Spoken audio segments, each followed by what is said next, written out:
అందరికీ ఆత్మ ప్రణామాలు. ముందుగా బ్రహ్మర్షి పితామహ పత్రిజీకి, స్వర్ణమాల అమ్మకు, వంశీకిరణ్ మాస్టర్ గారికి, సుకన్య మాస్టర్కి, కార్యనిర్వాహకులకు, ఇక్కడికి విచ్చేసిన ప్రతి ఒక్కరికి ఆత్మ ప్రణామాలు, శిరస్సు వంచి కృతజ్ఞతలు. నాతో ఈ ఈ జ్ఞానాన్ని పంచి ఇవ్వడానికి వచ్చిన గణపతి, హనుమంతుడు, సూర్యదేవుని యొక్క చైతన్యాన్ని ఆహ్వానిస్తూ ముందుగా గురువందనంతో గురు బ్రహ్మ, గురు విష్ణు, గురుదేవో మహేశ్వర, గురు సాక్షాత్ పరబ్రహ్మ, తస్మై శ్రీ గురువే నమః. ఫ్రెండ్స్, మనము ఈరోజు ప్రేమ, ఇష్టం నుండి యోగం వరకు అనే ఒక టాపిక్ నుండి, దానిలో మనం ఇష్టం నుండి ఎలా యోగం వరకు వెళ్ళొచ్చు అన్న దాంట్లో నుండి మనం ఒక్కొక్క టాపిక్ ని తీసుకుంటున్నాము. ఆ టాపిక్ లో ఈరోజు మనం ప్రేమ, కిందటి వారం మనం సాక్షి భావాన్ని తీసుకున్నాం. ఈరోజు ప్రేమ, షరతుల నుండి నిష్కారణ ప్రేమకు ప్రయాణం. ఫ్రెండ్స్, అంటే అహంకారం నుండి హృదయ చైతన్యానికి ప్రయాణం. అహంకారం వేరు, హృదయ చైతన్యం వేరు. కాబట్టి దాని గురించి ఈరోజు మనం నాకు తెలిసినంత వరకు చెప్తాను. ప్రేమ కోసం వెతుకుతున్న మనిషి, ప్రతి మనిషి జీవితంలోకి ఒక లోతైన కోరిక ఉంటుందండి. నన్ను ఎవరో ప్రేమించాలి, నన్ను ఎవరో అర్థం చేసుకోవాలి, లేదంటే నన్ను ఎవరో అంగీకరించాలి, ఇంకా నేను ఎవరికో ముఖ్యమైన వ్యక్తిని కావాలి. ఇలా ప్రతి ఒక్కరిలోనే ఉంటుంది. శిశువు పుట్టినప్పటి నుంచే ప్రేమ, భద్రత, అలాగే స్పర్శ, ఆదరణ, వీటన్నిటికీ అలవాటు పడిపోతాడు. వాటి కోసం ఎదురు చూస్తాడు. తల్లి ఒడిలో ఉన్నప్పుడు శిశువుకు ఒక సందేశం అందుతుంది ఫ్రెండ్స్. ఎలా అంటే, నేను సురక్షితంగా ఉన్నాను, నేను ప్రేమించబడుతున్నాను. అందుకే తల్లి ఎప్పుడైనా కొంచెం పక్కన పెట్టినా కూడా శిశువు ఏడుస్తుంది, గమనించండి. ఎందుకంటే వాళ్ళు ఆ ఆ సంరక్షణలో ఉంటారనమాట. వాళ్ళకి ఒక తల్లి ఒడిలోకి వెళ్ళగానే, ఓ నేను ఒక సురక్షితమైన ప్రదేశంలో ఉన్నాను, నేను నా తల్లితో ప్రేమించబడుతున్నాను అని ఒక భావంలో ఉంటారు. కానీ అదేమవుతుంది, మనం పెరుగుతున్న కొలది ఏమవుతుంది, ప్రేమను బయట వెతకడం ప్రారంభిస్తాం. మనం ఎలా అయిపోతామంటే, కుటుంబంలో ప్రేమను వెతుక్కుంటాం, లేదంటే స్నేహంలో, లేదా జీవిత భాగస్వామిలో, లేదంటే పిల్లలలో, లేదంటే సమాజంలో, లేదంటే ప్రశంసల్లో, లేదంటే గుర్తింపుల్లో, విజయాల్లో, ఇలా ఒక్కొక్క ప్రదేశం నుండి, స్థితి నుండి మనం ప్రేమను వెతుక్కుంటూ ఉంటాం. అంటే మనం బయటికి అలవాటు పడిపోయామన్నమాట. అప్పుడు మన మనసులో ఒక అపోహ ఏర్పడుతుంది ఫ్రెండ్స్. ఏంటంటే, ఎవరైనా నేను ప్రేమిస్తేనే నేను సంపూర్ణమైనట్టు. వాళ్ళేమనుకుంటారంటే, ఓహ్! ఎవరో నన్ను ప్రేమించారు అంటే నేనిప్పుడు సంపూర్ణమయ్యాను. కానీ మన ఆధ్యాత్మిక దృష్టిలో ఇది పూర్తిగా భిన్నం ఫ్రెండ్స్. మనం భౌతికంలో అయితే ఎవరైనా నన్ను ప్రేమిస్తేనే నేను సంపూర్ణం అనుకుంటాం. కానీ ఆధ్యాత్మిక దృష్టిలో ఇది పూర్తిగా భిన్నం. ఎలా అంటే, ఫర్ ఎగ్జాంపుల్, ఒక పిల్లవాడు తల్లిని వెతకడు. ఒక చిన్న పిల్లవాడు పడిపోయాడు ఫ్రెండ్స్. అతనికి పెద్ద గాయమేం అవ్వదు, కానీ ఏడుస్తాడు. కానీ తల్లి దగ్గరకు వచ్చి ఎత్తుకుంటే వెంటనే ప్రశాంతంగా మారిపోతాడు. అంటే అర్థం ఏంటి అక్కడ? తల్లి అక్కడ, వాడు గాయం బాధ కన్నా తల్లి వచ్చి ఎత్తుకోలేదన్న బాధ ఎక్కువైపోద్ది వాడికి. తల్లి వచ్చి ఎత్తుకోగానే, ఓహ్! నేను చాలా సురక్షితంగా ఉన్నాను అనుకొని వాడు ప్రశాంతం అయిపోతాడు. ఓకే, మా అమ్మ ఉంది నాకు అని. చూడండి, అంటే అక్కడ పిల్లవాడికి కావాల్సింది మందు మాత్రమే కాదు. వాడు అక్కడ గాయం గాయం వల్ల ఎంత తీవ్రత ఉందనేది గమనించట్లేదు వాడు. తల్లి వచ్చిందా లేదా? తల్లి తీసుకుందా లేదా? అంటే ఇక్కడ ఏంటి? ఎవరో నన్ను చూసుకుంటున్నారనే ప్రేమ భావనలో తనున్నాడనమాట. కాబట్టి మనలో కూడా ఒక చిన్న పిల్లాడు ఉంటాడు ఫ్రెండ్స్. ఎప్పుడూ కూడా మనలో ఇన్నర్ చైల్డ్ అంటాం మనం. మన లోపల బిడ్డ. మనం చిన్నప్పటి నుండి కూడా మనలో జరిగిన గాయాలు గాని, కష్టాలు, సుఖాలు, ప్రతి ఇన్సిడెంట్ ఏదైతే ఉంటుందో ప్రతీది కూడా అది తన లోపల వేసుకుంటూ ఉంటుంది. అలా మనలో కూడా ఒక చిన్న పిల్లోడు ఉంటాడు. అయితే అతడు మనం పెద్దవాళ్ళమైనా కూడా ఆ ఉద్యోగం ఉన్నా, డబ్బు ఉన్నా, పేరు ఉన్నా, ఎలా ఉన్నా అతనికి ఇంకా ఒక కోరిక ఉంటది. ఏంటి తెలుసా? నన్ను అర్థం చేసుకునే ఒక హృదయం కావాలి. నన్నెవరు అర్థం చేసుకోలేదే, నన్నెవరు ప్రేమించలేదు. మనం వింటాం చాలా వరకు ఇళ్లల్లో కూడా వింటాం ఈ మాట. నన్నెవరు అర్థం చేసుకోవట్లేదు, నన్నెవరు ప్రేమించట్లేదు, నన్నెవరు పట్టించుకోవట్లేదు. ఇలా ఉంటాయి. కాబట్టి ప్రతి వ వ్యక్తిలో కూడా అంటే ఆ చిన్న బిడ్డ అనేవాడు లోపలుంటాడు. బయట మనం ఎంత పెద్ద స్థితిలో ఉన్నా, ఎంత పెరిగినా కూడా, ఆ అర్థం చేసుకునే ఒక హృదయం మాత్రం కావాలి ఫ్రెండ్స్ అని అనుకుంటాడు. అయితే ఇంకొక ఉదాహరణ ఫోను మెసేజ్ కోసం ఎదురు చూస్తాం. ఎలా అంటే ఫర్ ఎగ్జాంపుల్ మనకొక ఇష్టమైన వ్యక్తి మెసేజ్ పంపుతాం. మనం రోజు ఒక గుడ్ మార్నింగ్ ఏదో ఒకటి పంపించామనుకోండి. వారు వెంటనే రిప్లై ఇవ్వలేదనుకోండి. మనం ఏమనుకుంటాం? వెంటనే మనకి సరే పంపించాంలే అని వదిలేయం. ఎందుకు రిప్లై ఇవ్వలేదు అని మనసులో మళ్ళీ ప్రశ్నలు మొదలవుతాయి. తర్వాత ఏం మొదలవుద్ది? బాధ, తర్వాత అనుమానం, తర్వాత కోపం, తర్వాత నిరాశ. ఎందుకు ఇక్కడ మనకు కావాల్సింది కేవలం రిప్లై కాదు. అక్కడ ఏమనుకుంటాం అంటే వారి నుండి మన విలువకు ధృవీకరణ. అంటే మనం ఒక మెసేజ్ ఇస్తే వాళ్ళు చూడలేదు, వాళ్ళు రిప్లై ఇవ్వలేదంటే వాళ్ళకి మన మీద ప్రేమ లేదు. అంటే మనం ఎక్స్‌పెక్ట్ చేస్తున్నాం అన్నమాట. అక్కడ పెట్టేసి ఒక గుడ్ మార్నింగ్ మెసేజ్ గాని, ఒక గుడ్ మార్నింగ్ గాని చెప్పేసి వదిలేయట్లేదు. మనకక్కడ కావాల్సింది వాడు రిప్లై ఇవ్వడం కాదు. వాడు మనకి పట్టించుకోలేదు. మనకి ఒక ప్రేమ భావం వాడికి లేదు అనేది. అంటే అక్కడ మనం ఒకటి అనుకోవాలి ఫ్రెండ్స్. ఎప్పుడు కూడా మన ఆత్మ పరిశీలన చాలా అవసరం. నేను ఆ వ్యక్తిని ప్రేమిస్తున్నానా లేదా? లేక వారి స్పందన ద్వారా నా విలువను నిర్ధారించుకోవాలనుకుంటున్నాను. ఇది ఎప్పుడూ కూడా మనం ఆలోచించాలి ఫ్రెండ్స్. ఎందుకంటే మనం నిజంగానే ప్రేమిస్తే మరి అవన్నీ ఆలోచించం. కానీ ఆ స్పందనని మనం వ్య ఆహ్, ని ఆ స్పందన ద్వారా మన విలువను నిర్ధారించుకుంటున్నాం అంటే అర్థం అక్కడ మనం ఆత్మ పరిశీలన చేసుకోవాలి అని. ఇంకొకటుంటది. ఇంకొక ఉదాహరణ తీసుకుందాం. ఒక వ్యక్తి చాలా మంచి పని చేస్తాడు. కానీ ఎవ్వరు ప్రశంసించకపోతే, నా పని ఎవ్వరు గుర్తించలేదు అని బాధపడతాడు. నాకెవరు గుర్తించలేదు. కనీసం కంగ్రాచ్యులేషన్ చెప్పలేదు. కనీసం అనేసి బాధపడతాడు. ఇక్కడ పని చేసిన ఆనందం కంటే వాడేం కోరుకుంటున్నాడు? గుర్తింపు పొందాలనే అవసరం ఎక్కువగా కోరుకుంటున్నాడనమాట. అంటే ఇక్కడ మనం ఏం అర్థమవుతుంది ఇక్కడ మనకి, ప్రేమను బయట వెతికితే మన శాంతి ఇతరుల చేతుల్లోకెళ్ళిపోతుంది. ఎప్పుడైతే మనం ఎక్స్‌పెక్టేషన్ అయ్యో! ఆ వ్యక్తి మనల్ని గుర్తించలేదే, ఆ వ్యక్తి మనల్ని మాటనలే మనల్ని మెచ్చుకోలేదే, ఇలా ఎప్పుడైతే ఆలోచించామో అంటే నేనింత మంచి పని చేశాను, ఎవరు నన్ను గుర్తించలేదు. ఎప్పుడైతే మనం ఇలా ఆలోచించామో ఏమవుతుందది, ఆ శాంతి అనేది ఇతరుల చేతుల్లోకెళ్ళిపోతుంది ఫ్రెండ్స్. కాబట్టి ప్రేమనెప్పుడు బయట వెతకడం కాదు. అంటే ఇక్కడ ఏం మనం తెలుసుకోవాలంటే, ప్రేమ అనేది బయట నుండి మనలోకి వచ్చే వస్తువు కాదు ఫ్రెండ్స్. మనలో ఇప్పటికి ఉన్న చైతన్యం అది. మనలో ఉన్న చైతన్యం వెలుపలకు వ్యక్తమయ్యే ఒక స్థితి అనేది మనం గుర్తించుకోవాలి. సూర్యుడు వెలుగును బయటి నుండి తెచ్చుకుంటాడా? లేదు కదా ఫ్రెండ్స్. అతని స్వభావమే వెలుగు. అలాగే మనం కూడా ఉండాలి.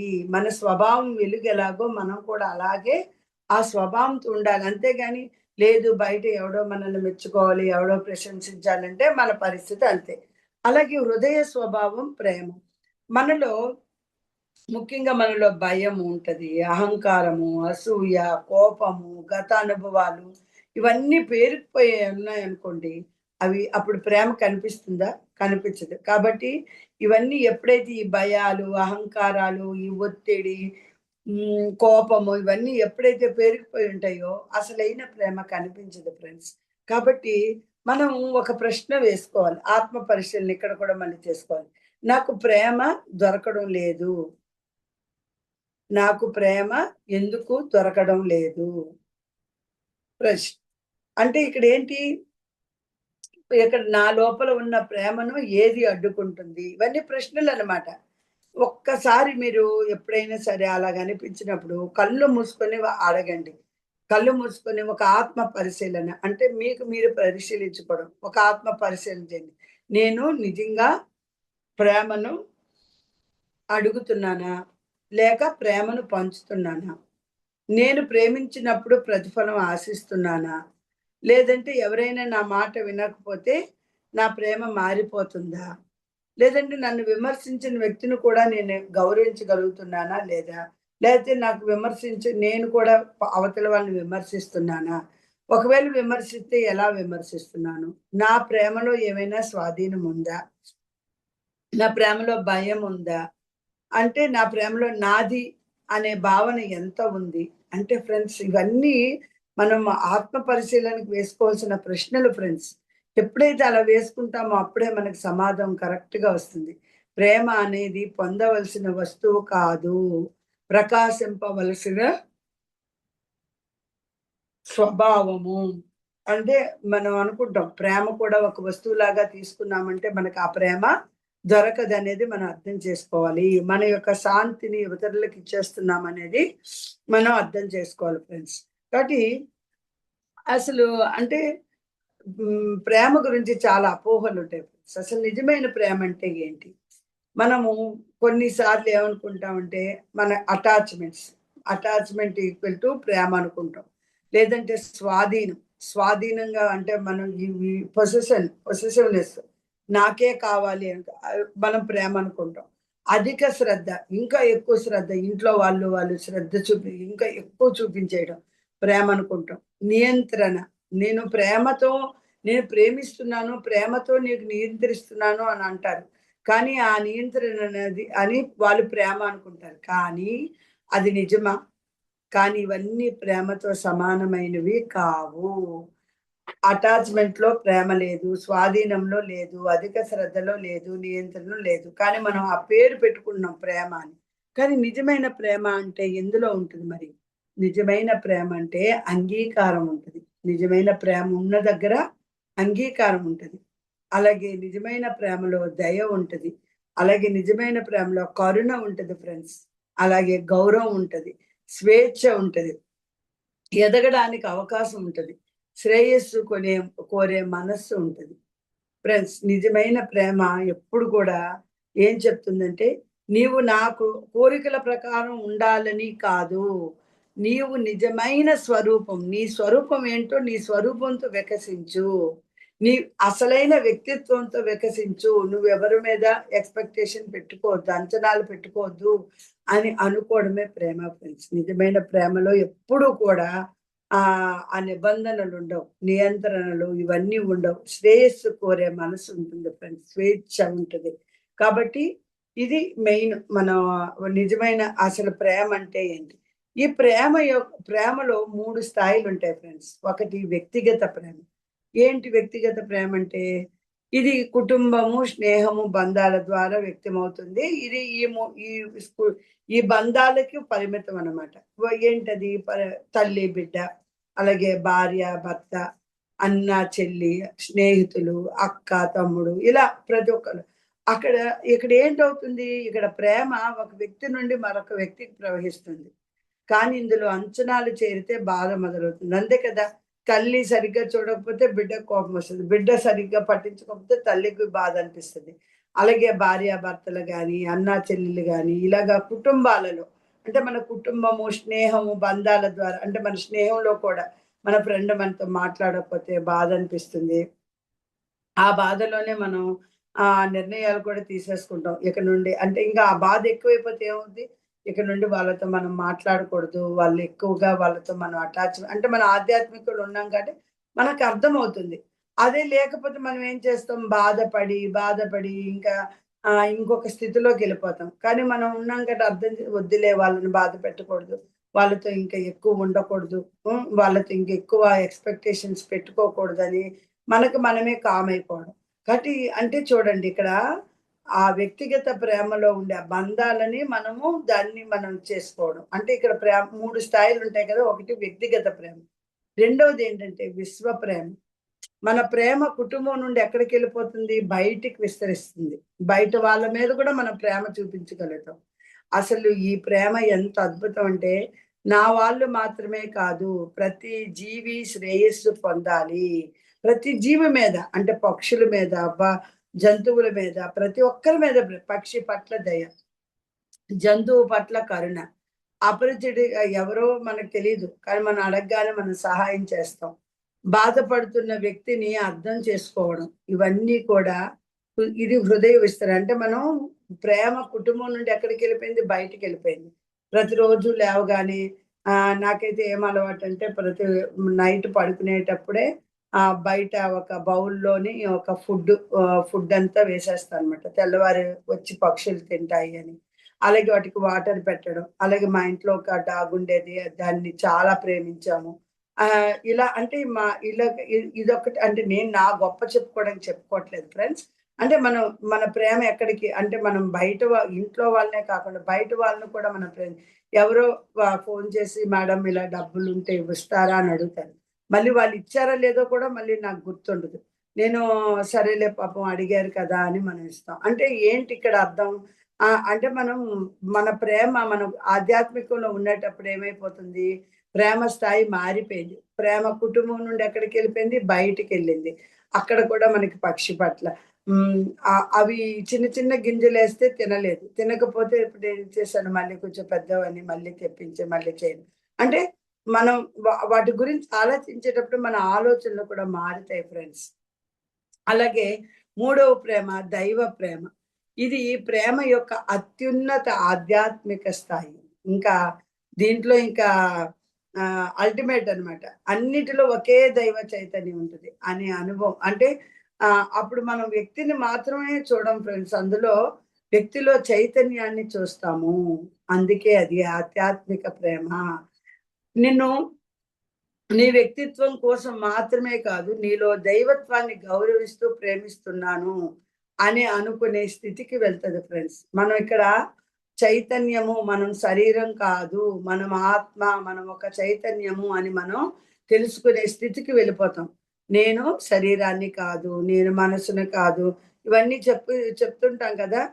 ఆ స్థితికి మనం వెళ్ళిపోతాం ఫ్రెండ్స్. కాబట్టి ఇక్కడ మనం ఏం నేర్చుకోవాలి ఇక్కడంటే ప్రేమ ఒక భావోద్వేగం మాత్రమే కాదు ఫ్రెండ్స్. అది ఒక చైతన్య స్థితి. ఒక భావోద్వేగంగా చూసుకుంటే మనం వ్యక్తిగతంగానే ఉండిపోతాం. ఒక భావోద్వేగం నుండి బయటకొచ్చినప్పుడు ఒక విశ్వ ప్రేమకి, ఒక ఇంకా, ఇంకా ఆధ్యాత్మిక ప్రేమకి వెళ్ళిపోతాం ఫ్రెండ్స్. అంటే ఇక్కడ మనం తల్లి ప్రేమను తీసుకోండి. ఒక ఉదాహరణ తీసుకుందాం. తల్లి తన బిడ్డను ప్రేమిస్తుంది. కానీ బిడ్డ తప్పు చేస్తే నువ్వు నా బిడ్డవు కాబట్టి ఏది చేసినా సరే అని చెప్తుందా? చెప్పదు. ఏం చేస్తుంది? తప్పుని సరిదిద్దుతుంది. అంటే వ్యక్తిని ప్రేమించడం మరియు తప్పుని సరిదిద్దడం 2 కలిసే ఉంటాయి. తల్లి ఎప్పుడైనా సరే బిడ్డ తప్పు చేసినప్పుడు తల్లిదండ్రులు వెంటనే ఖండించాలి. అలా కాకుండా నా బిడ్డే కదా! నాకొక్కడే కొడుకు లేకపోతే చిన్నోడు వాడికేం తెలుసు అని మనం వదిలేసామంటే ప్రతిరోజు మనం నరకం చూడాల్సిందే.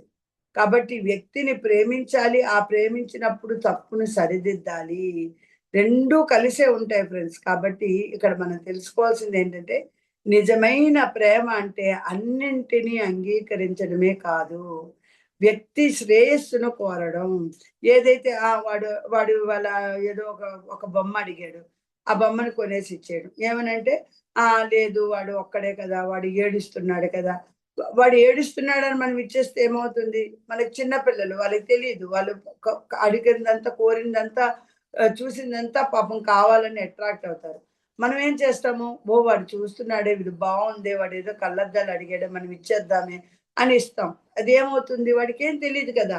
వాడేమో ఇరిగిస్తాడు. అప్పుడేమవుతుంది? మనకి నష్టం, వాళ్ళకి ఆ పిల్లలకి కూడా ఒక ఆలోచన రాదు. కాబట్టి మనం చిన్నప్పటి నుండే వాటిని ఖండిస్తూ రావాలి. తప్పు చేసినప్పుడు ఖండించి రావాలి. లేనప్పుడు మంచిగా, బుద్ధిగా చేయాలి. అంటే ఇక్కడేంటంటే అన్నిటిని అంగీకరించాడు. వాడు అడిగాడు కదా! వాడినిచ్చాడు. కాదు. శ్రేయస్సు కూడా కోరాలి. ఇది చాలా ఇంపార్టెంట్. అలాగే ఇంకొక ఉదాహరణ తీసుకుంటే ఒక మంచి గురువున్నాడు. ఇక్కడ గురువులో మంచి, చెడు అని ఉండదు ఫ్రెండ్స్ మామూలుగా. ఒక గురువు విద్యార్థిని ప్రేమిస్తాడు. విద్యార్థి పరీక్షలో తక్కువ మార్కులు వచ్చాయి. గురువేమంటాడు? "పర్వాలేదురా నీకు చదువు అవసరం లేదు" అని చెప్తాడా? చెప్పడు. అలా చెప్పారు అంటే ఆయన శిశువు ఆ విద్యార్థి యొక్క భవిష్యత్తుని కోరడం లేదు అని అర్థం ఫ్రెండ్స్. అతని బలహీనతను గుర్తించి మరింత శ్రద్ధతో బోధించడు. అంటే మనం ఒక రెమెడియల్ క్లాస్ పెట్టడం, లేకపోతే ఏదో ఒక విధంగా వాడికి మంచి వర్క్ ఇవ్వడం. ఇది కఠినతలో కూడా ఉన్న ప్రేమనమాట. అంటే పూర్వం పూర్వం మాస్టర్స్ అంటే అంటే పెద్దవాళ్ళు చెప్తూ ఉంటారు. మా మాస్టరు ఇలా ఇలా ఇలా తిరగేసి ఇట్లా కొట్టేవాడు. అందువల్లే కొట్టేవాళ్ళు. అందుకనే మాకు బాగా చదువొచ్చింది అని చెప్పేవాళ్ళు. అంటే చూడండి అక్కడ అర్థం. అంటే కొడితే చదువొచ్చిందని కాదు. కఠినత. అక్కడ కఠినతలో కూడా ప్రేముంటది. వాడు అక్కడ మాస్టర్ గారు కొట్టారంటే అర్థమేంటి?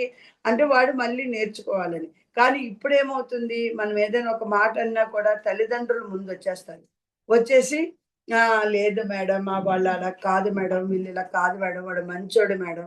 ఆ! వాడేమో అన్ని చెడు అలవాట్లకి అలవాటు పడుంటాడు. వాడిని మనం పనిష్మెంట్ చేస్తాము. అంటే ఈ ఈ మధ్య అలాగే జరిగింది ఈ మధ్య. నాకు ఎక్కువ ఇలాంటివి ఉంటుంటాయి. వచ్చినప్పుడు వాడు నేను సస్పెండ్ చేశాను. సస్పెండ్ చేస్తే వచ్చి వాళ్ళ ఫాదరు చాలా మంచి బిడ్డ మేడం. హౌ మంచి బిడ్డ? అన్నీ మంచిగానే మరి మంచి బిడ్డయితే మరెందుకు అది చేశాడు? నువ్వెందుకు సపోర్ట్ చేస్తున్నావంటే మరి అక్కడ వాడేమనుకుంటాడు తండ్రి నేను ప్రేమిస్తున్నాను నా బిడ్డని అనుకుంటున్నాడు. అంటే అక్కడ తప్పుని సరిదిద్దలేదు. వెంటనే ఆ బిడ్డకి ఏమనిపిస్తుంది, ఓకే మా నాన్న ఏమి అనలేదు కాబట్టి నేను మళ్ళీ కూడా చెయ్యొచ్చు అనుకుంటాడు. కాబట్టి చూడండి కఠినతలో కూడా ప్రేమని చూపించగలగాలి. ప్రేమలో కూడా కఠినతను చూపించగలగాలి. అలాగే మనం ఒక వ్యక్తి చెట్టుని ప్రేమిస్తున్నాడు. ఓకే. మనం చెట్టుని ప్రేమించడం అనేది చాలా అద్భుతం. అతను చెట్టును ప్రేమిస్తున్నాడు కదా అని చెట్టుని ఇంట్లోకి తెచ్చి పెట్టుకుంటాడా? కాదు కదా! ఏం చేస్తాడు? దానికి నీరు పోస్తాడు. సూర్యకాంతి అందేలా చేస్తాడు. పెరగడానికి స్థలం ఇస్తాడు. అదే ప్రేమ యొక్క అందమైన రూపకం. నేను నిన్ను ప్రేమిస్తున్నాను కాబట్టి నిన్ను స్వాధీనం చేసుకోవాలి అని అనుకోకూడదు. ఎక్కువగా భార్యాభర్తల్లో ఇవి ఎక్కువుంటాయి. నేను నిన్ను ప్రేమిస్తున్నాను. నువ్వు నాది నా పొసెసివ్‌నెస్ ఉంటది. అలా కాదు. నువ్వు వికసించడానికి సహాయం చేయాలి. నువ్వు పెరగడానికి నువ్వు సహాయం చేయగలిగితే అప్పుడు నువ్వు చూపించే అసలైన ప్రేమ ఫ్రెండ్స్. కాబట్టి ఇక్కడ మనం ప్రేమ అంటే ఇక్కడ కొన్ని సార్లు ఏమవుతుందంటే అవి ప్రేమలో వ్యక్తీకరణ. ఇక్కడేంటి షరతులతో కూడిన ప్రేమ మరియు నిష్కారణ ప్రేమ.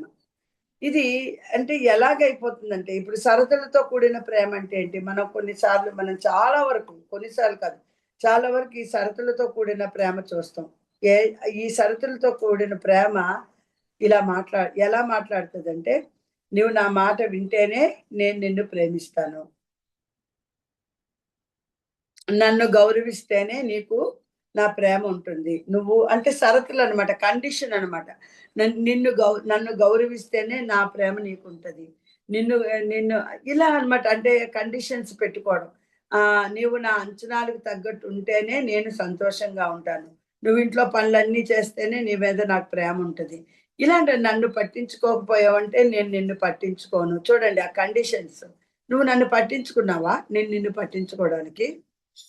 నీకు అందరి మీద ప్రేముంటది. నా మీద ప్రేముండదు. ఇలా ఇక్కడ ప్రేమ వెనుక మనం ఏమనుకుంటాం ప్రేమతో ఇవన్నీ చెప్పామని కూడా కాదు ఫ్రెండ్స్. ప్రేమ వెనుక దాగి ఉండే అంచనాలు, ప్రేమ వెనుక ఉండే భయాలు, అసురక్షిత భావనలు, అలాగే ప్రేమ స్వాధీనము, నియంత్రణ, గుర్తింపు కావాలనుకోవడం ఇవన్నీ అన్నమాట.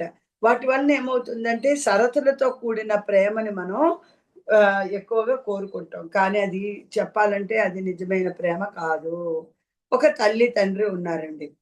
నా బిడ్డ నా మాట వింటేనే మంచి బిడ్డ అనుకుంది. అంటే అది ప్రేమతో పాటు వాళ్ళ అంచనాను కూడా కలిగున్నారు. నా నా మాట వింటేనే మంచి బిడ్డ.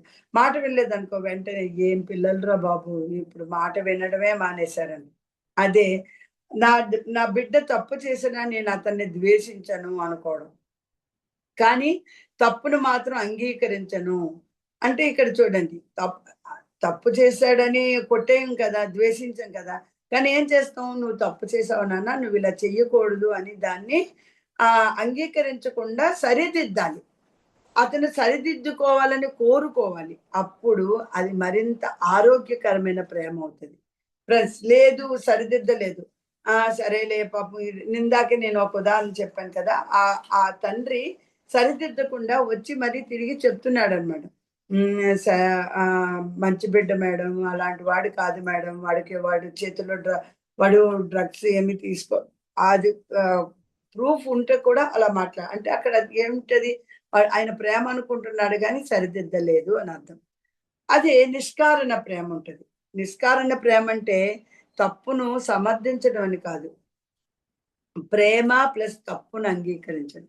క్షమించడం ప్లస్ హద్దులను తొలగించేయడం అన్నమాట. అంటే ఇక్కడ ఏంటంటే నీ శ్రేయస్సును కోరుతున్నాను.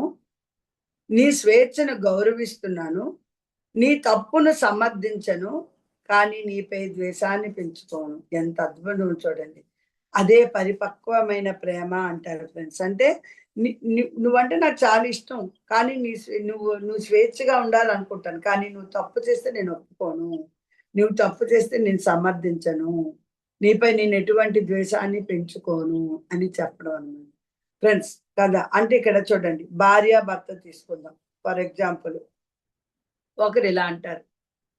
భార్య అన్నాడనుకోండి, "నువ్వు నా మాట వింటేనే నీతో మాట్లాడతాను." ఇది ప్రేమ కంటే సరతే ఎక్కువుంది. అవునా? ఇంకొకరేమంటారు, "మన అభిప్రాయాలు వేరుగా ఉండొచ్చు. కానీ మనం పరస్పరం గౌరవించుకుందాం." 2 రకాల వ్యక్తిత్వాలుంటాయి. 2 రకాల భార్యాభర్తలున్నారు. ఒక రకమైన భార్యాభర్త ఏమంటారు, "నువ్వు నా మాట వింటేనే నీతో మాట్లాడతాను." ఇంకొక రకమైన భార్యాభర్త ఏమనుకుంటారు, మన అభిప్రాయాలు కలవకపోవచ్చు. నాకు టీ ఇష్టం, నీకు కాఫీ ఇష్టం, లేకపోతే నీకు అది ఇష్టం, నాకు ఇది ఇష్టం. కానీ మనిద్దరం ఒకరికొకరం గౌరవించుకుందాము. ఒకరి ఇష్టాన్ని ఇంకొకరు గౌరవించుకుందాం అనుకోవడం. అంటే ఆ ప్రేమలో పరిపక్వం ఉందన్నమాట. ఫ్రెండ్స్, అలాగే తల్లిదండ్రులు, పిల్లలను తీసుకోండి. ఇక్కడ కూడా షరతులతో కూడిన ప్రేమ ఎలా ఉంటదంటే, నువ్వు మంచి మార్కులు తెస్తే నేను గర్వపడతాను. నువ్వు మంచి మార్కులు తెచ్చుకున్నావంటే నీకొక బండి కొంటాను, కారు కొంటాను. ఇలాంటివన్నీ చెప్పడం అన్నమాట.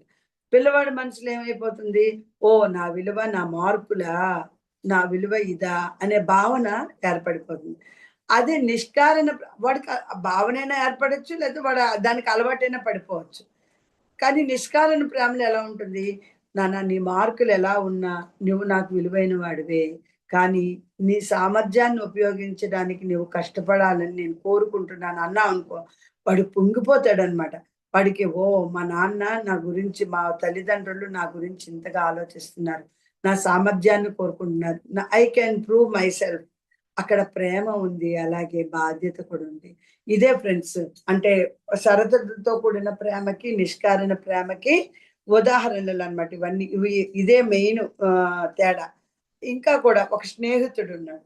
మనకెప్పుడు అనుకూలంగా ఉంటే అతను నా మంచి స్నేహితుడు అంటాం. ఫర్ ఎగ్జాంపుల్ మనం ఒక నిర్ణయాన్ని వ్యతిరేకించామనుకో, ఇక అతను నా స్నేహితుడు కానే కాదబ్బా! వీడు నా మాట వినలేదు. అంటే నువ్వు చేసింది తప్పు. నీ తప్పును వాడు సమర్థించకపోతే వాడు నీ స్నేహితుడు కాదు. అంటే మన ప్రేమ వ్యక్తిపై కాకుండా అతని ప్రవర్తన మనకు అనుకూలంగా ఉండటంపై ఆధారపడుతుంది. అది కరెక్టా? అదే మరి మనం ఏమనుకోవాలి, వారు నా కోరిక ప్రకారం ప్రవర్తించినప్పుడు కూడా నేను ద్వేషం లేకుండా ఉండగలనా అని మనం ప్రశ్న వేసుకుంటే, మనం ద్వేషం లేకుండా ఉన్నాము అంటే అది కరెక్ట్ నిష్కారణ ప్రేమ. కాబట్టి ఫ్రెండ్స్, ఇక్కడ మనం ఈ నిష్కారణ ప్రేమ, షరతులతో కూడిన ప్రేమలో మనం ఏం తెలుసుకోవాలంటే, అంచనాలు ఎక్కువైన చోట బాధ ఎక్కువగా ఉంటుంది. అంచనాలు తగ్గిన కొలది మనసు తేలికవుతుంది. ఇందాక నేను చెప్పాను కదా! ఫర్ ఎగ్జాంపుల్ నా ఫ్రెండే ఉంది. నా ఫ్రెండ్ నాతో ఎక్కువగా, అంటే మా ఫ్రెండ్ వాళ్ళ పరిస్థితులు బట్టి వాళ్ళు మాట్లాడకపోవచ్చు.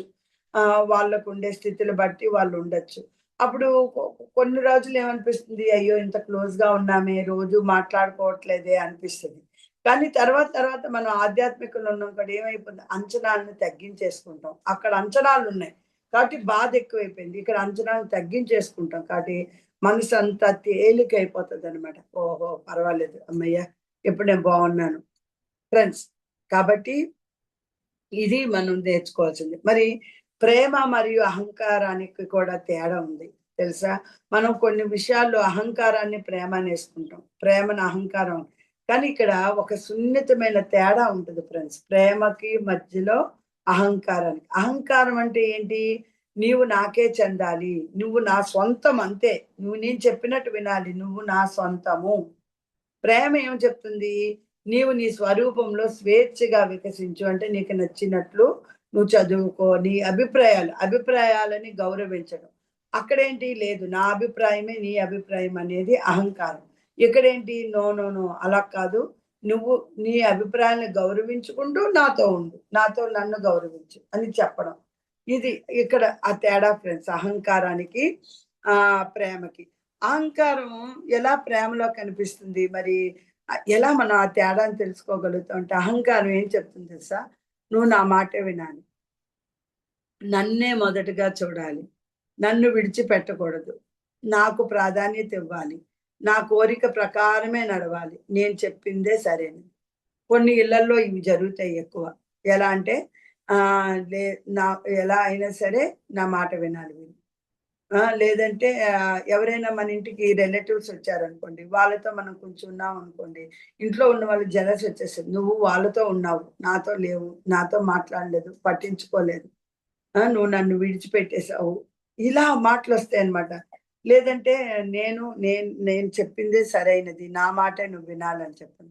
అవి నెరవేరలేదనుకోండి కోపం ముందొస్తది. తర్వాత బాధొస్తది. తర్వాత అసూయొస్తది. తర్వాత ద్వేషమొస్తది. అంటే చూడండి ఒక ఒక అంచనా పెట్టుకుంటే ఒక అహంకార రూపంలో ప్రేమను చూపించగలిగితే తర్వాత మళ్ళీ మనమే బాధపడతాం. ఆ కోపాలు, బాధలు, అసూయలు, ద్వేషాలతో. మరి ప్రేమైతే ఏం చెప్తుంది? నువ్వేం బాధపడకు. నీ ఆనందం నాకు ముఖ్యము. నీ వ్యక్తిత్వాన్ని నేను గౌరవిస్తున్నాను. నీ ప్రయాణాన్ని నేను నియంత్రించను.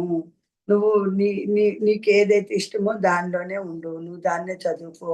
నువ్వు ఎదగాలని నేను కోరుకుంటున్నాను. అందుకే అంటే చూడండి ఇక్కడ ఏం ఎంత ఎక్కడ ఆ తేడా చూడండి. సున్నితంగా అనిపిస్తది. కానీ అహంకారం ఏం చెప్తుంది? తీసుకోవాలని కోరుకుంటుంది. ప్రేమ ఇవ్వాలని కోరుకుంటుంది. అది అక్కడ. అహంకారం ఏంటి? అంచనాలను అంచనాలతో ఆహ్, అంతా తనదే అన్నట్టు తీసుకుంటుంది. కానీ ప్రేమ ఇక్కడికొచ్చేసరికి నో అలా కాదు. నువ్వు ప్రేమ ఇవ్వాలని కోరుకుంటుంది ఫ్రెండ్స్. కాబట్టి అహంకారం అనేది బంధించేస్తది ఫ్రెండ్స్. కానీ ప్రేమ విముక్తి చేస్తుంది. దీనికి ఒక ఉదాహరణ. నాది అనే భావన. అంటే ఇంతకు ముందు కూడా నేను ఈ నాది, నేను, నాది నుంచి మనము, మనం వరకు ఎలా ఎళ్ళాలనేది 4 క్లాసులు తీసుకున్నాను. నాది అనే భావన ఉన్న దగ్గర సంతోషం ఉండదు. ఒక వ్యక్తి తన జీవిత భాగస్వామితో ఇలా చెప్తాడు. "నీవు నా జీవిత భాగస్వామివి కాబట్టి ఎవరితో మాట్లాడాలో నేను నిర్ణయిస్తాను." ఎవరితో మనం మాట్లాడాలో, మాట్లాడకూడదో, మనం ఏ పని చెయ్యాలో, చెయ్యకూడదో అన్నీ ఆయన నిర్ణయిస్తాడు. లేతే ఆవిడ నిర్ణయిస్తది. ఇది ప్రేమ చెప్పండి. ఇది ప్రేమ కాదు. అంటే అదేంటి మరి? ఇది స్వాధీన భావన. ప్రేమ అంటే ఏం చెప్తుంది? మన యొక్క బంధాన్ని గౌరవిస్తూ, నీ వ్యక్తిగత స్వేచ్ఛను కూడా గౌరవిస్తాను. మనం కలిసి హ్యాపీగా ఉందాం. మన బంధాన్ని నిలబెట్టుకుందాం. అలాగే నీకైతే వ్యక్తిగతంగా ఏవైతే అభిప్రాయాలున్నాయో, నువ్వు ఏవైతే చేయాలనుకుంటున్నావో అంటే ధర్మపరంగా నీకు స్వేచ్ఛనిస్తాను. నువ్వు ముందుకు వెళ్ళు అని చెప్పండి. అలాగే పిల్లల భవిష్యత్తు తీసుకోండి. ఇంకో ఉదాహరణ. ఒక తండ్రి తన కుమారుడు డాక్టర్ కావాలని కోరుకుంటాడు. కుమారుడికి సంగీతం అంటే ఇష్టం. ఇది ఫ్రెండ్స్ మీరు ఎవరైనా అలాగుంటే చూడండి. దీన్ని ఫాల్స్ ప్రెస్టీజ్ అంటారు. పేరెంట్స్ ఫాల్స్ ప్రెస్టీజ్‌కెళ్ళిపోవడం. అంటే పిల్లల యొక్క ఇష్టాన్ని గమనించకపోవడం. కుమారుడికి సంగీతం అంటే ఇష్టం. కానీ తండ్రి చెప్తాడు, "నేను తండ్రిని కాబట్టి నువ్వు డాక్టరే కావాలి" అంటాడు. ఇక్కడ తండ్రి ప్రేమలో అహంకారం కొంచెం కలిసిపోయింది. కానీ ఎందుకంటే తండ్రికేంటి నా కల, నా బిడ్డ జీవితం అనుకుంటాడాయన. కానీ ప్రేమ ఏమంటుంది? నీ సామర్థ్యాన్ని తెలుసుకో, నీకు సరైన మార్గాన్ని జ్ఞానంతో ఎంచుకో నాయనా, నేను నీకు తోడుగా ఉంటాను అని చెప్తాడు. అది చాలా ఇంపార్టెంట్. చాలా ఇంతవరకు అంటే కొంతమంది ఏం చేస్తారు, ఇప్పుడు బిడ్డ ఏం చెప్తాడు, లేదు లేదు నేను నేను డిఫెన్స్ నేను ఒక చదువు చదువుకుంటానన్నాడనుకో. అవి తండ్రి ఏమంటాడు, లేదు లేదు నేను ఇదే చెయ్యాలనుకున్నాను. నువ్వు ఇలాగే ఉండాలి అని. అంటే అక్కడ ఏమైపోయింది? అక్కడ అందులో ఒక అహంకారం కలిసిపోయిందనమాట. కాబట్టి అలా కాకుండా సామర్థ్యాన్ని తెలుసుకోవడం, సరైన మార్గాన్ని జ్ఞానంతో ఎంచుకోవడం, అదే నీకు తోడుగా ఉంటానని చెప్పడం. ఇది మెయిన్ ఇంపార్టెంట్. కానీ వాళ్ళ అభిప్రాయాల్ని మన అభిప్రాయంతో కలిపేశారనుకోండి, అప్పుడు మళ్ళీ మనకి ఇబ్బంది ఎదురవుతది. అహంకారం కలిసిపోతది. అలాగే ఒక మొక్క ఉంది. ఒక తోటమాలున్నాడు. తోటమాలి మొక్కను గట్టిగా లాగేసి త్వరగా పెరుగు అంటే మొక్క పెరుగుతదా? నేనేసాను నీకు మొక్కని, నీకు తొందరగా పెరుగు అంటే వేయదు. ఆయనేం చేయాలి అక్కడ? నీరివ్వాలి. నేల సిద్ధం చేయాలి. సూర్యకాంతి అందించాలి. రక్షించాలి. సమయం ఇవ్వాలి. ఇదే ప్రేమ. ఏదైనా ఒక విత్తనం వేసామంటే, ఆ విత్తనం పెరిగి పెద్దయ్యి పువ్వు, కాయ, పండు రావాలంటే సమయం ఇవ్వాలి కదా! సమయం ఇవ్వకుండా, నేనే ఏసాను నీకు రూ. 1000 పెట్టి కొన్నాను. నువ్విప్పుడే పెరిగిపోలే, నువ్విప్పుడే పైకొచ్చేయాలంటే వస్తుందా? రానే రాదు. మొక్కలకు కూడా జీవం ఉంటది ఫ్రెండ్స్. వాటితో చక్కగా ప్రేమతో మాట్లాడితే చక్కగా మంచిగా ఫలాలనిస్తాయి. అంటే ఇప్పుడు ఒక మల్లి చెట్టు ఉందనుకోండి. ఆ మల్లి చెట్టుతో అది కొంచెం పువ్వులు తగ్గిందనుకోండి. మనం ఎళ్లి ప్రేమగా మాట్లాడుతూ, "అమ్మ ఎందుకు పువ్వులు తగ్గించేసావు? నువ్వు పువ్వులు బాగా కాయి, నువ్వు విరగకాయి, నువ్వు చక్కగా బాగా ఉండాలి. నువ్వు" అనేసి చెప్పి మాట్లాడుతూ దానికి సేవ చేయండి. దానికి నీరివ్వడం, దానికి కావాల్సినవన్నీ సిద్ధం చేశారనుకోండి. అది అది అనుకోకుండానే చక్కగా పుష్పాలు, ఫల పుష్పాలు అన్నీ వస్తాయి. అంటే అర్థం ఏంటక్కడ? మనం ప్రేమిస్తే చెట్లు కూడా ఎంతో ఇదిగుంటాయి. మనం ప్రేమిస్తే జంతువులు, పక్షులు అన్నీ అద్భుతంగా మనల్ని దీవిస్తాయి ఫ్రెండ్స్. అది మనకు అర్థం. ఏ పక్షులేం ప్రేమిస్తాయి, పక్షులేంటి మీకు దీవిస్తాయి అనకండి. పక్షులు చాలా బాగా దీవిస్తాయి. అలాగే మన జంతువులు. మా ఇంట్లో ఉన్న డాగ్ 17 ఏళ్ళు పెరిగింది. డాక్టర్స్ ఆశ్చర్యపోయారు. అసలు అది హచ్ బ్రీడ్ అనమాట. హచ్ బ్రీడ్ అయితే 5 ఏళ్ల కన్నా ఉండదు. మామూలు డాగ్ అయితే 10 ఏళ్ళు. కానీ మీరు ఇన్ని సంవత్సరాలు ఎలా ఉండింది? అంటే మీరు ఎక్కువ ప్రేమనిచ్చారనమాట అన్నారు డాక్టర్ గారు. అంటే మనం ప్రేమిస్తున్న కొలది అవి వెళ్ళడానికి ఇదవ్వవనమాట మనల్ని. వాటి లైఫ్ స్పాన్ కూడా పెరిగిపోతదనమాట. అంటే ఇది ఉదాహరణగా చెప్తున్నాను. నేనేదో గొప్పని కొన్ని నా ఉదాహరణలు నేను చెప్పట్లేదు ఫ్రెండ్స్. ఇక్కడ నా మనకి పత్రిజీ గారు కూడా వంశీకరణ్ గారు కూడా ఏం చెప్తారు? ఎప్పుడు మీ అనుభవాలే మీ పాఠాలు. మన గురువులు మనకు చెప్పింది. కాబట్టి అప్పుడప్పుడు మన అనుభవాలు కూడా మనం చెప్పుకోగలగాలనమాట. ఇది అంటే ఇక్కడేంటి ప్రేమ ఎదగడానికి సహాయం చేస్తుంది. అహంకారం తన ఆకారంలోకి మార్చాలని ప్రయత్నిస్తుంది ఫ్రెండ్స్. కాబట్టి మనం ఎదగడానికి ఉండాలి. ప్రేమ అంటే ఇక్కడ ఎలా? ఇప్పుడు ప్రేమను సంబంధాల స్థాయి నుండి చైతన్య స్థాయికి తీసుకెళ్లాలనుకున్నాం. ఉపనిషత్తుల ప్రకారం ఏం చెప్తారు? సర్వం కల్విదం బ్రహ్మ అంటారు. సర్వం కలిదం బ్రహ్మ అంటే ఏంటి? ఈ సమస్తంలోనూ ఒకే పరమ సత్యం ఉంటది. అదేంటి? దైవ చైతన్యము. ఈ భావన హృదయంలో ఎప్పుడైతే స్థిరపడిపోతుందో మన దృష్టి మారిపోతది ఫ్రెండ్స్. ముందు ఇతను వేరే వ్యక్తి అనుకునేటప్పుడు తర్వాత మనం ఇతనిలో కూడా జీవ చైతన్యం ఉంది. ఇతను కూడా దైవ చైతన్యం ఉందని మనం తెలుసుకుంటాం. అక్కడి నుండి అసూయ తగ్గిపోతుంది. ద్వేషం తగ్గిపోతుంది. కోపం క్రమంగా తగ్గిపోతుంది. అంటే ఆ వ్యక్తి మీద ఎప్పుడైతే మనం అది ఆయన వ్యక్తి కాదు చైతన్యం అనుకున్నామో, ఆ వ్యక్తిలో ఉన్న మనలో ఉన్న ప్రతీకార భావన తగ్గిపోతుంది. కరుణ పెరిగిపోతుంది. దయ పెరుగుతుంది. క్షమ, సహనం అన్నీ పెరిగిపోతాయి. అసూయ ఉండదు. ద్వేషం ఉండదు. కోపం ఉండదు. ప్రతీకార భావన ఉండదు. ఆటోమేటిక్‌గా వాటి స్థానంలో కరుణ, దయ, క్షమ, సహనం అన్నీ పెరిగిపోతుంటాయి ఫ్రెండ్స్. కాబట్టి ఇక్కడ నేను, నా కుటుంబం, నా స్నేహితులు, నా సమాజం, సమస్త జీవులు, సమస్త చైతన్యం. అంటే ఇక్కడ చూడండి నేను అనే దగ్గర నుండి ఎక్కడికి మనం ప్రేమ పెరుగుతున్న కొలది ఎక్కడికెళ్ళాం? సమస్త చైతన్యం దగ్గరికెళ్ళాం. ఇది హృదయం విస్తరించినప్పుడు జరుగుతది ఫ్రెండ్స్. ప్రేమ ఎంత విస్తరిస్తే నేను అనే పదం అంత చిన్నదైపోతది ఫ్రెండ్స్. ప్రేమ అనేది ఎంత విస్తరిస్తే నేను నుండి మనముగా మారిపోతాం ఫ్రెండ్స్. కాబట్టి ప్రేమ అనేది దైవానికి అత్యంత సమీపమైన అనుభవము. ఎందుకంటే ప్రేమలో నేను నీవు అనే భేదం తగ్గిపోతుంది ఫ్రెండ్స్. కాబట్టి ఇక్కడ ఒక ఉదాహరణ తీసుకుందాం. ఒక అపరిచితుడు, స్ట్రేంజర్, మనకు తెలీదు ఆయనెవరు. కానీ సహాయం చేసాం. రోడ్డుపై ఒక వృద్ధుడు పడిపోయాడండి. మనకు అతనితో ఎలాంటి సంబంధం లేదు. కానీ మనం మానవులం. అయినా అతన్ని లేపి సహాయం చేస్తాం. ఎందుకంటే ఆ క్షణంలో అతను ఎవరు అనే ప్రశ్న కంటే, అతనికి సహాయం కావాలి, అతనికి సహాయం చెయ్యాలి అనేదే మనలో ఉంటది. అంటే ఆ విశ్వ ప్రేమకు ఇదొక చిన్న ఉదాహరణ ఫ్రెండ్స్. వాళ్ళెవరో తెలీదు. కానీ మనకి వాళ్ళ సహాయాన్ని అడుగుతారు. ఈవెన్ మనం కర్మ విపాకంలో కూడా చెప్తాం కదా! మీరు ఎలాంటి ఇదిలో ఉంటారో అలాంటి వాళ్ళే వ్యక్తి మీకు అడుగుతారు అన్నందుకు అది అది విశ్వ ప్రేమకు ఒక చిన్న ఉదాహరణ ఫ్రెండ్స్. ఎందుకంటే మనం సహాయం చేయాలనుకోవడం. ఇప్పుడు కొన్ని దగ్గరలో మనం చూస్తూ ఉంటాం. అక్కడ యాక్సిడెంట్ జరుగుతుంటది. అక్కడ పడిపోయి ఉంటారు. చాలా మంది జనాలు చేసే పనేంటి తెలుసా? సెల్ఫీలు తీసుకోవడం. సెల్ఫీలు తీసుకోవడం, ఫోటోలు తీసి అప్‌లోడ్‌లు చేసుకోవడం.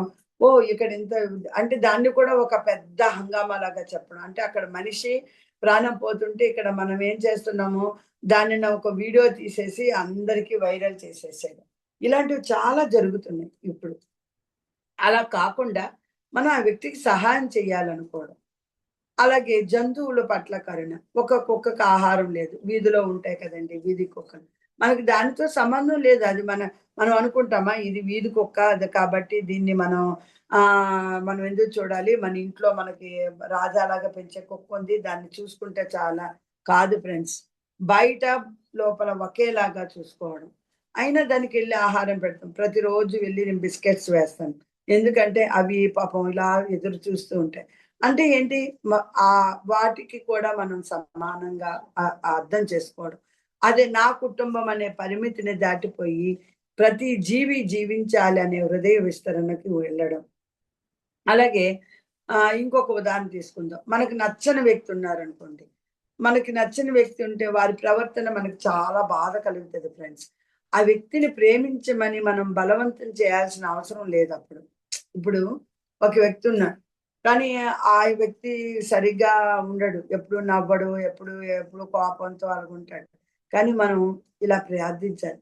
నీవు చేసిన దాన్ని నేను సమర్థించను. కానీ నీలో కూడా శాంతి కలగాలని కోరుకుంటున్నాను. నా హృదయంలో ద్వేషాన్ని నేను మోసుకుపోను అని ఒక ప్రేమ, వివేకం కలిపి ఉన్నామనుకోండి. ఆటోమేటిక్‌గా మనం అందరికీ సహాయం చేయగలుగుతాం ఫ్రెండ్స్. అలాగే మనం నచ్చని వ్యక్తిలో కూడా శాంతిని చూడగలుగుతాం. నచ్చని వ్యక్తిలో కూడా ప్రేమని చూడగలుగుతాం. ఎవరైనా మన ఇంట్లో వ్యక్తి మనతో మాట్లాడలేదనుకోండి. మనకేమనిపిస్తది? కారణం ఉండదు. కానీ మనకేమైనా బాధ అనిపిస్తది. అయ్యో! వాళ్ళు మాట్లాడలే. కానీ మళ్ళీ తర్వాత వాళ్ళు మాట్లాడకపోతే మన బాధ్యత మనం చేద్దాం అని మనకు కలిగినది మనం చేయడం. అలాగే రోడ్డుపై ఒక వృద్ధుడు పడిపోయాడనుకోండి. మనకు అతనితో ఎలా అండి అతన్ని లేపి సహాయం చేస్తాం కదా! అదే ఇప్పుడు మనం చెప్పుకున్నాం కదా! అలాగే జంతువు పట్ల కరుణ చూపడం. ఇవన్నీ కూడా ఫ్రెండ్స్ అద్భుతాలనమాట. మనకు నచ్చని వ్యక్తిని కూడా మనం ఇదిగా చూడడం. అంటే ఇక్కడ ఆహ్, లాస్ట్‌గా ఏం చెప్పాలనుకున్నానంటే 2 రకాల తోటలున్నాయండి. ఒక తోటమాలి తన తోటలోని ప్రతి మొక్కను తనకి నచ్చిన ఆకారంలో మార్చాలనుకుంటాడు. ఒక మొక్కకు వెళ్లి ఇలా పెరుగు అంటాడు. మరొక దానికి నువ్వు అలా పుయ్యాలి అంటాడు. అని బలవంతం చేస్తాడు. తోట అందంగా కనిపిస్తది. కానీ సహజత్వం కోల్పోతది. ఎందుకంటే వాడు ఆ మొక్కలని ఆ తోటమాలి ఆధీనంలోకి తీసుకున్నాడు. తీసుకోవాలనుకుంటున్నాడు. కానీ మరొక తోటమాలి ఉంటాడు. ఏం చేస్తాడు? నీరిస్తాడు, మట్టినిస్తాడు, కాంతి అందిస్తాడు, రక్షిస్తాడు. కానీ ప్రతి మొక్కను ఏం చే తన నచ్చినట్లుగా మా పెరగమంటాడు. తనకు నచ్చినట్లుగా మార్చేయలేదు. ఓకే. ఇది అద్భుతంగా పెరగాలి. ఇది ఉండాలి. ఇది అని వాటికివ్వాల్సిన వనరులిచ్చి వదిలేశాడు. అప్పుడు అవేమయ్యాయి? కాలక్రమంలో ఆ తోటలో ప్రతి మొక్క కూడా తన సహజ సౌందర్యంతో వికసిస్తుంది. చూసారా ఫ్రెండ్స్? మరి సేమ్ ఒకటే మొక్క. కానీ తోటమాలి వేరు. వాళ్ళ వ్యక్తిత్వాల బట్టి, వాళ్ళ అహంకారము, ప్రేమ బట్టి అవి మారాయి. కాబట్టి అహంకారం నా కోరిక ప్రకారం మారాలి అనుకుంటది ఫ్రెండ్స్. ప్రేమ నీ నిజమైన స్వరూపంలో నువ్వు వీక్షించాలి అనుకుంటది. కాబట్టి ఈ 60 అంటే ఈ మొత్తం క్లాసులో ప్రేమ అనే క్లాసులో మనం ఒకటే ఒక సూత్రం తెలుసుకోవాలి. నేను ప్రేమ కోసం వెతుకుతున్నాను. ప్రేమ అంటే స్వాధీనం కాదు, అంగీకారము, దయ, గౌరవము. నా ప్రేమలో ఎన్ని షరతులు ఉన్నాయో నేను గమనించుకొని ఆత్మ పరిశీలన తీసుకొని ముందుకెళ్ళడం. అహంకారం బంధిస్తుందని, ప్రేమ విముక్తి చేస్తుందని మనం తెలుసుకోవడం. అహంకారం బంధిస్తది. కానీ ప్రేమ విముక్తినిస్తుంది అనేది మనం తెలుసుకోగలగడం. ప్రేమను వ్యక్తిగత సంబంధం నుండి విశ్వ చైతన్యంగా విస్తరించాలనుకోవడం. ఫ్రెండ్స్, అలాగే నేను ప్రేమను పొందాలి అనే స్థితి నుండి మనం నేనే ప్రేమగా మారిపోవాలనే స్థితికి ప్రయాణించడం. చూడండి ఎంత అద్భుతమో. కాబట్టి మనము ఈ క్లాస్‌లో మనం ఇవి నేర్చుకున్నాం. ప్రేమ అంటే ఏంటి? ఈ ప్రేమ ఒక్కొక్కదని. కాబట్టి ఈరోజు ఇంతటితో ఈ ప్రేమ అనేది ఏంటి? ప్రేమ అనేది మనం నేర్చుకుంటే చివరగా నేను ప్రేమను వెతకను. నేను ప్రేమను అడగను. నేను ప్రేమను బంధించను. నేను ప్రేమను ప్రేమగా మారుతాను. నా హృదయం విస్తరిస్తుంది. నా అహంకారం కరుగుతుంది. నా హృదయ చైతన్యం మేల్కొంటుంది. ప్రేమే నా సహజ స్వరూపము అని మనం అనుకునగలిగిన రోజు మనము అన్ని అద్భుతాలే చేసుకుంటాం ఫ్రెండ్స్. కాబట్టి ఎప్పుడు కూడా ప్రేమతో మనము ప్రతి ఒక్కరిని బంధించాలనుకోకుండా స్వేచ్ఛగా విముక్తి ఇవ్వాలని కోరుకుంటూ, ఈరోజు నాకింతటి అద్భుతమైన అవకాశాన్ని ఇచ్చినందుకు మనస్ఫూర్తిగా కృతజ్ఞతలు చెప్తూ, వంశీకరణ్ మాస్టర్ గారికి, సుకన్య మాస్టర్ గారికి, మణిమాల మాస్టర్ గారికి, ఇక్కడికొచ్చిన ప్రతి ఒక్కరికి మనస్ఫూర్తిగా కృతజ్ఞతలు చెప్తూ, సర్వే జనా సుఖినో భవంతు. సర్వలోక సుఖినో భవంతు. సర్వ జీవ ప్రాణ కోటి సుఖినో భవంతు. తదాస్తు, తదాస్తు, తదాస్తు. ఓం శాంతి, శాంతి, శాంతి. Thank you friends. Thank you masters.